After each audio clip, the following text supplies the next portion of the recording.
Welcome dear students, आप सभी का स्वागत है बोर्ड एग्जाम्स यूट्यूब चैनल पर। तो डियर स्टूडेंट्स, इस वीडियो में हम करने वाले हैं कक्षा 10वीं एमपी बोर्ड इंग्लिश का पेपर जो आपका 3 मार्च को होने वाला है, उसका कंप्लीट पेपर का सॉल्यूशन हम इस वीडियो में करने वाले हैं। तो यह वीडियो आपके लिए बहुत ही ज़्यादा इंपॉर्टेंट होने वाला है। इस वीडियो को आपको कंप्लीट वॉच करना है।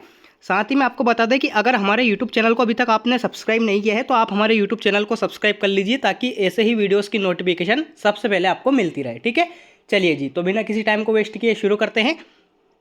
हाई स्कूल मुख्य परीक्षा वर्ष 2025 सेट डी आपका करने वाले हैं हम। टोटल क्वेश्चंस आपसे अंग्रेजी विषय में 16 प्रश्न पूछे जाएंगे। समय आपको 3 घंटे का मिलेगा। 75 मार्क्स का आपका पेपर होगा। 75/75 की तैयारी चल रही है इस यूट्यूब चैनल पे। तो जो स्टूडेंट्स अभी भी हमारे यूट्यूब चैनल से नहीं जुड़े हैं, वो कृपया करके हमारे यूट्यूब चैनल को सब्सक्राइब कर ले और मुझे फॉलो कर ले। आप परीक्षा में 75/75 अंक प्राप्त करके आ सकते हैं। ठीक है, चलिए जी, बिना किसी टाइम को वेस्ट किए शुरू करते हैं। इंस्ट्रक्शंस आपके दे रखे हैं, read all the questions carefully, ये आप पढ़ सकते हैं इनको। ठीक है, सेक्शन ए। बार बार मैं रेगुलर वीडियोस में जिन्होंने पिछले वीडियोस भी देखे हैं उनको मैं बता चुका हूं कि सेक्शन ए में आपके 5-5 नंबर के 2 पैसेज आते हैं।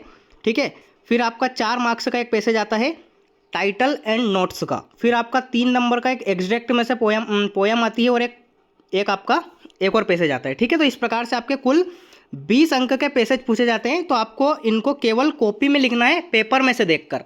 तो 20 नंबर को आपको फ्री में मिल जाएंगे, तो इनको आपको अच्छी तरह से तैयार कर लेना है। साथ ही में सेक्शन सी, 10 नंबर की आपकी सेक्शन सी आती है, जो ग्रामर पोर्शन होता है आपका। तो 10/10 जो करना चाहता है वो कमेंट बॉक्स में एक लिंक पिन है, उसको जाके आप वॉच कर लीजिए। एक वीडियो बना रखा है मैंने सेक्शन सी का ऑलरेडी, एक क्लास सेक्शन सी खल्लास, तो उसको आप जाके जरूर देखें। ठीक है, तो ये जो चीज़ें मैं बता रहा हूँ ये आप जरूर करें, तो आप परीक्षा में बेहतरीन अंक प्राप्त कर सकते हैं। मैं तो यहाँ तक कहूँगा कि 75/75 भी आप प्राप्त कर सकते हैं। ठीक है, चलिए जी, तो सेक्शन ए में आपका पहला पैसेज आता है, read the following passage carefully and answer the question given below. आपको ये पैसेज अच्छी तरह से पढ़ना है और नीचे दिए गए प्रश्नों का उत्तर आपको देना है। Today perhaps your only association with the word polio is the Sabin oral vaccine that protects children from the disease. 50 years ago, यानी कि 50 साल पहले ऐसा नहीं था। The dreaded disease which mainly affect the brain and spinal cord. ये जो बीमारी थी वो अफेक्ट करती थी ब्रेन और स्पाइनल कॉर्ड को, जो रीढ़ की हड्डी होती है। ठीक है, इस प्रकार से आपका एक पैसेज दे रखा है, तो इसको आपको अच्छी तरह से पढ़ना है। नीचे दिए गए क्वेश्चंस मैं आपको बता देता हूँ, इनके आंसर्स। ठीक है, चलिए, तो पहला देखते हैं। The narrator of the passage is the patient of. तो जो नरेटर है वो काई का पेशेंट है, पोलियो का पेशेंट है, यानी कि बी ऑप्शन आपको इसका राइट आंसर लिख देना है। दूसरा है आपका, to say something about the future is called. भविष्य के बारे में कुछ कहना क्या कहलाता है? वर्डिक्ट होगा नहीं, क्योंकि इसका मतलब क्या होता है? इसका मतलब होता है किसी चीज़ का निर्णय करना। ठीक है, किसी चीज़ के निर्णय करने को, डिसीजन लेने को हम क्या कहते हैं? वर्डिक्ट कहते हैं। एडिक्ट होगा नहीं, क्योंकि एडिक्ट का मतलब क्या होता है? लत लग जाना किसी चीज़ की, आदी हो जाना किसी चीज़ का। प्रोटेक्ट होगा नहीं, क्योंकि इसका मतलब होता है रक्षा करना। तो आपका आंसर इसमें क्या आ जाएगा? प्रेडिक्ट। प्रेडिक्ट मतलब क्या होता है? प्रेडिक्ट मतलब होता है भविष्यवाणी। तो बी ऑप्शन आपका इस क्वेश्चन का राइट आंसर आने वाला है। तीसरा क्वेश्चन है आपका, the narrator was seventh child in a family that had. तो पैसेज जब आप पढ़ेंगे तो उसमें आपको देखने को मिलेगा कि उसके 4 भाई बहन के जोड़े थे। तो 4 भाई बहन के जोड़े मतलब कितने चिल्ड्रन हो जाएंगे उसमें? 4 दूनी 8, 8 चिल्ड्रन हो जाएंगे। तो 8 चिल्ड्रन इस क्वेश्चन का राइट आंसर आ जाएगा, यानी कि बी ऑप्शन आपको इस क्वेश्चन का राइट आंसर लिख देना है। Polio the dreaded disease mainly affect the, ये लाइन मैंने आपको पढ़ के बताई थी अभी, किसको अफेक्ट करती है? ब्रेन एंड स्पाइनल कॉर्ड को अफेक्ट करती है। तो ए ऑप्शन आपका इस क्वेश्चन का राइट आंसर आने वाला है। नेक्स्ट, पांचवा है आपका, what made the narrator look like a foreigner.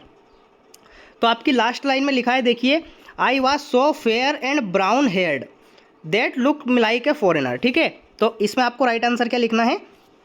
Fair and brown heard, यानी कि ए ऑप्शन आपको इस क्वेश्चन का राइट आंसर लिखना है। ठीक है, तो कुछ इस प्रकार से आपको पैसेज को हल करना है।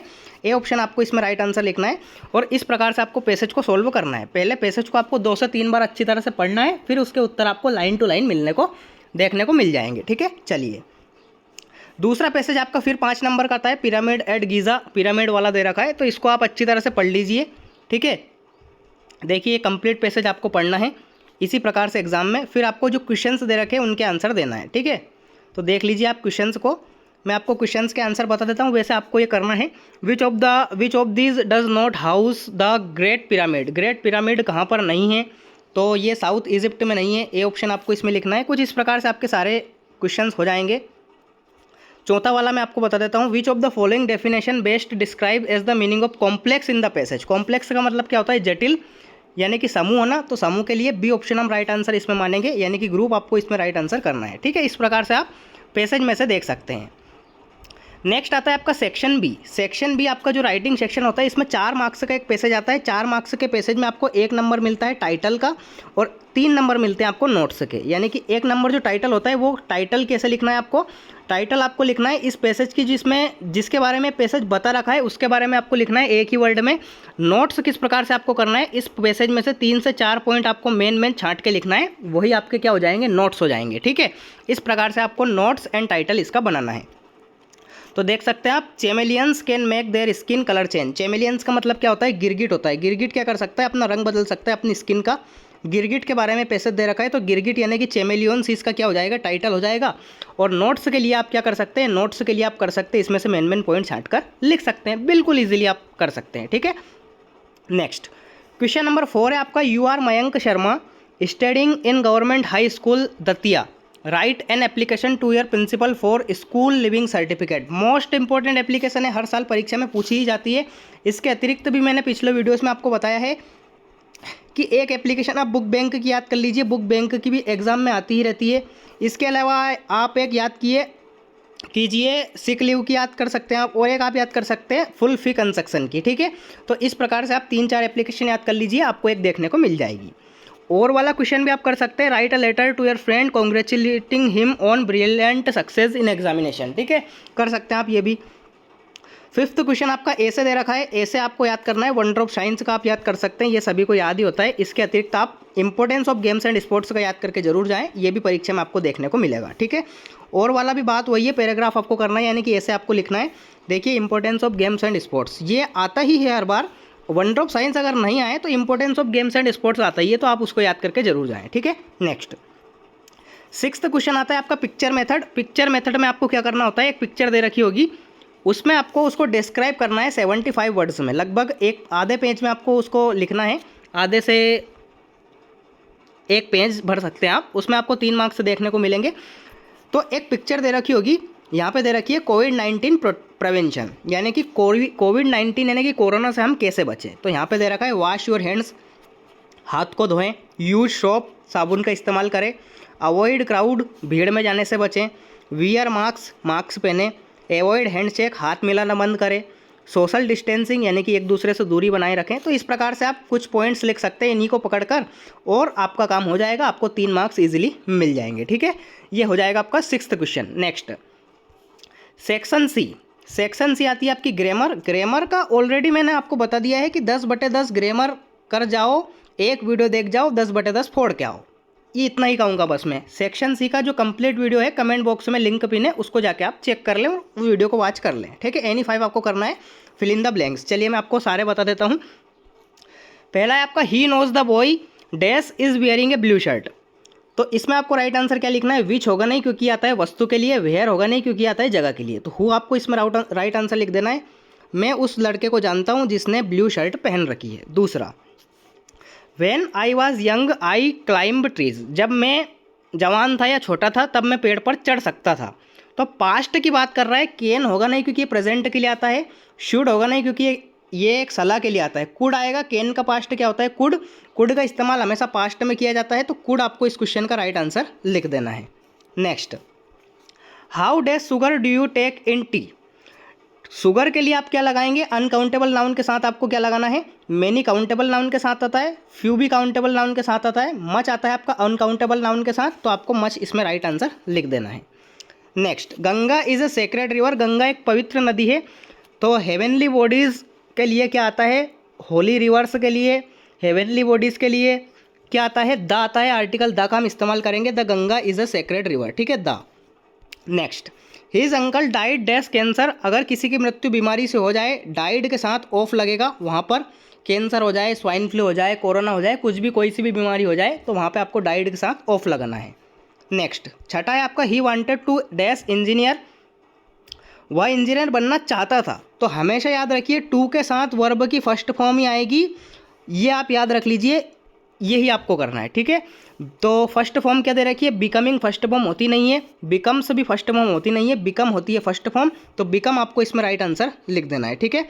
He wanted to become an engineer, इस प्रकार से आपको राइट आंसर इसका कर देना है। तो आपको समझ में आ गए होंगे, कुछ इस प्रकार से आपको fill in the blanks complete करना है, ठीक है। Next question, do as directed, any 5 आपको करना है, मैं आपको सारे बता दूंगा। पहला है आपका he did his work well, change into negative, इसका बनाना है आपको। तो देखिए ही आपका रहेगा ऐसा कैसा ही, डिड नॉट ये हो जाएगी पास्ट इंडेफिनिट टेंस की हेल्पिंग वर्ब, ये वाला जो डिड है ये मेन वर्ब है, तो इस डिड का डू हो जाएगा first form, his work well, इस प्रकार से आपको करना है, ठीक है। He did not do his work well, इस प्रकार से आपको पहले क्वेश्चन का आंसर लिख देना है। दूसरा, अनलेस यू वर्क हार्ड, जब तक तुम कठिन परिश्रम नहीं करोगे, यू विल फेल, तुम फेल हो जाओगे। तो इसको इफ से जोड़ना है। तो इफ से हम कैसे जोड़ेंगे कि यदि तुम कठिन परिश्रम नहीं करोगे तो तुम फेल हो जाओगे। तो क्या करना है आपको, इफ यू, अब यहाँ पे वर्क हार्ड नहीं करना है, इसका मतलब तो ऐसा हो जाएगा कि यदि तुम कठिन परिश्रम करोगे तो फेल हो जाओगे, जबकि हमें ऐसा नहीं लिखना है। हमें लिखना है कि यदि तुम कठिन परिश्रम नहीं करोगे तो फेल हो जाओगे। तो इफ़ यू डू नॉट इसके साथ आएगा, अनलेस में नॉट पहले से ही रहता है इसलिए वहाँ पे नॉट नहीं लगा है। If you do not work hard you will fail, इस प्रकार से आपको लिखना है, ठीक है, ऐसे करके। Next, he is too ill to go to school, वह इतना बीमार है कि स्कूल नहीं जा सकता। सो दैट से इसको जोड़ना है। इस टू में भी नेगेटिव रहता है, ये एक एडवर्ब होती है, इसमें भी एक नेगेटिव छुपा रहता है, ठीक है, नेगेटिव, ठीक है। तो इसको आपको सो दैट से जोड़ना है। तो सो दैट से किस प्रकार से जोड़ेंगे आप, ही इज़ सो वीक या फिर इल, ठीक है, इल दे रखा है यहाँ पे, he is so ill that he can not go to school, इस प्रकार से आपको लिखना है। नेगेटिव से इसको जोड़ना है, he can not go to school, इस प्रकार से आपको लिख देना है। नेक्स्ट आता है आपका चिल्ड्रन आर मेकिंग टॉयज, इसका पैसिव वॉइस आपको बनाना है। तो ये प्रेजेंट कंटिन्यूस टेंस का है। तो देखिए टॉयज आ जाएगा आगे, टॉयज एक प्लूरल नाउन है तो इसके साथ आर लगेगा। आपका जो कंटिन्यूस टेंस है उसमें पैसिव वॉइस में बीइंग आता है, टॉयज आर बीइंग, मेक की थर्ड फॉर्म हो जाएगी आपकी मेड बाय चिल्ड्रन, ठीक है, इस प्रकार से आपको पैसिव वॉइस बना देना है, toys are being made by children. Next, पांचवा है आपका the old honest person man was in, rearrange the sentence to make the meaningful sentence, इसको आपको जमा कर लिखना है। तो किस प्रकार से आप लिखेंगे, the old man was an honest person, इस प्रकार से आप लिखेंगे। सबसे पहले आपको लिखना है द ओल्ड, फिर आपको लिखना है मैन, द ओल्ड मैन, फिर आपको लिखना है वाज एन ऑनेस्ट पर्सन, इस प्रकार से आपको लिख देना है।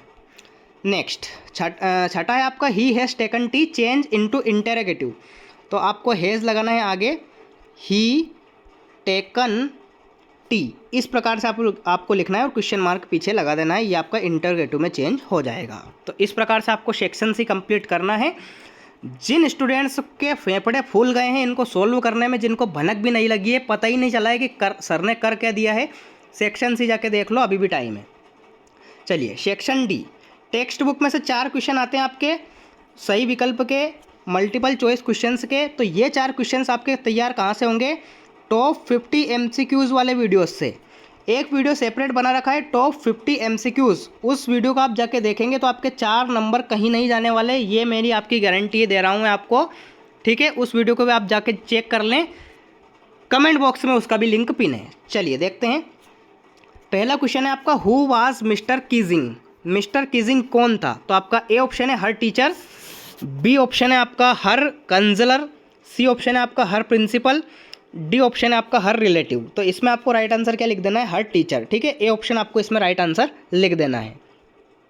दूसरा, what has the poet saved in the poem dust of snow, तो इसमें आपको राइट आंसर क्या लिखना है, इसमें भी आपको राइट आंसर कर देना है ए ऑप्शन, यानी कि some part of the day.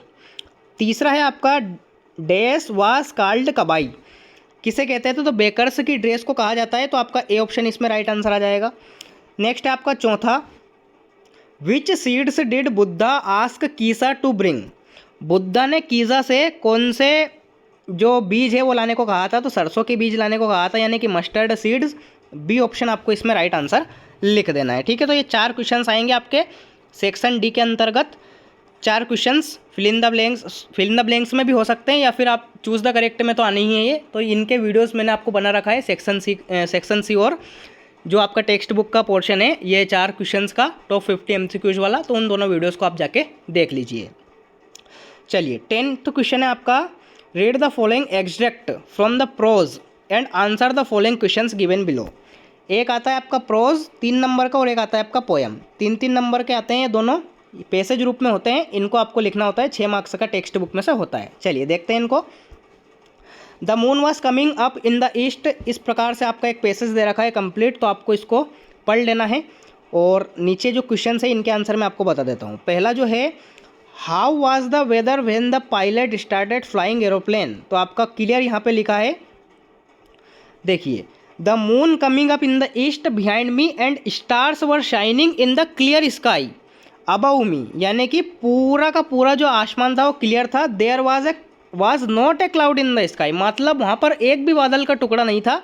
तो मौसम कैसा होगा, मौसम क्लाउडी तो होगा नहीं, फोगी भी नहीं होगा, तो मौसम बिल्कुल क्लियर होगा। बी ऑप्शन आपको इसमें राइट आंसर लिख देना है, ठीक है। दूसरा, the pilot was returning from, pilot कहाँ से कहाँ आ रहा था, तो इंग्लैंड से लंदन वो जा रहा था, तो ए ऑप्शन आपको इसमें राइट आंसर लिख देना है। तीसरा है आपका, from which lesson has this text been taken, तो ये आपका लिया गया है ब्लैक एरोप्लेन वाला जो आपका चैप्टर है उससे लिया गया है, तो सी ऑप्शन आपको इसमें राइट आंसर लिख देना है, ठीक है। इस प्रकार से आपका 10th का ए वाला क्वेश्चन कंप्लीट। बी वाला जो है, एक पोएम दे रखी है, इस पोएम को आपको अच्छी तरह से पढ़ना है, और नीचे जो 3 क्वेश्चन है इनके आंसर मैं आपको बता देता हूँ। Who is the poet of the poem, जो आपकी पोएम है उसके पोइट कौन है, तो रॉबर्ट फ्रॉस्ट हैं। सी ऑप्शन आपको इसमें राइट आंसर करना है। दूसरा है आपका, वेयर वाज द क्राउ, तो यहाँ पे लिखा है the dust from the snow on a hemlock tree, तो हेमलॉक ट्री यहाँ पे आपका ए ऑप्शन है, तो ए ऑप्शन आपको इसमें राइट आंसर करना है। तीसरा है आपका, the poets mood got change when, poet का मूड चेंज कब हो गया, जब स्नो उस पर गिर गई थी, डस्ट ऑफ स्नो ये जो गिर गई थी उस पर, तो यहाँ पे आपको कौन सा ऑप्शन है, dust of snow falls on him, यानी कि बी ऑप्शन आपको इस क्वेश्चन का राइट आंसर लिख देना है। तो इस प्रकार से आपको सॉल्व करना है। अब आते हैं आपके question and answers. Question and answers जो मैं आपको बता रहा हूँ वही करना है, केवल आपको वही परीक्षा में आएंगे। 11वां क्वेश्चन आपसे पूछा गया है, answer the following questions, any 6 आपको करना होता है, 2-2 नंबर के क्वेश्चंस होते हैं, यानी कि 12 नंबर के आपके पूछे जाते हैं, ठीक है। तो इन क्वेश्चंस को आपको अच्छी तरह से तैयार कर लेना है। ये आपके 7 क्वेश्चंस दे रखे हैं यहाँ पे, 7 में से कोई से भी आपको 6 करना है। 12वां क्वेश्चन आपका इसी प्रकार से रहेगा, answer the following question 30 words में आपको देना है। 3 क्वेश्चन यहाँ पे दे रखे हैं, इन तीनों में से आप कोई से भी 2 याद कर सकते हैं। नेक्स्ट आपका 13th क्वेश्चन है, 13th क्वेश्चन में भी आपको एनी 2 करना है, ठीक है। 3 दे रखे हैं यहाँ पर भी, इनमें से आप कोई से 2 कर सकते हैं। 14th क्वेश्चन आपका और वाला है, दोनों में से आपको कोई एक करना है, 3 नंबर का एक क्वेश्चन रहेगा। और आपका 15th क्वेश्चन आप देख सकते हैं, सेंट्रल आइडिया आपको याद करना है 15th क्वेश्चन में, या फिर उसका और वाला भी आप कर सकते हैं। और 16th और लास्ट क्वेश्चन आप देख लीजिए, ये हो जाएगा आपका 16th और लास्ट क्वेश्चन, ये भी आपका 3 नंबर का रहेगा, ये भी और में है, दोनों में से आप कोई सा भी एक याद कर सकते हैं। तो dear students, MP board class 10th जो आपका 3 मार्च को पेपर होगा अंग्रेजी विषय का, उसका कंप्लीट पेपर का सॉल्यूशन हमने इस वीडियो में देख लिया है। अगर आपको कोई डाउट है तो कमेंट बॉक्स में कमेंट करके ज़रूर बताइए, और साथ ही में आप हमारे यूट्यूब चैनल को कर लीजिए सब्सक्राइब, ताकि मिल जाए आपको ऐसे ही वीडियोस की नोटिफिकेशन, और आप परीक्षा में फोड़ के आएँ 75/75, ठीक है। हिंदी में जलवा देख चुके हो, इंग्लिश में भी फोड़ के आओ, ठीक है। चलिए भाई, तो मिलते हैं अगले वीडियो में, तब तक के लिए टाटा बाय बाय, जय हिंद, वंदे मातरम।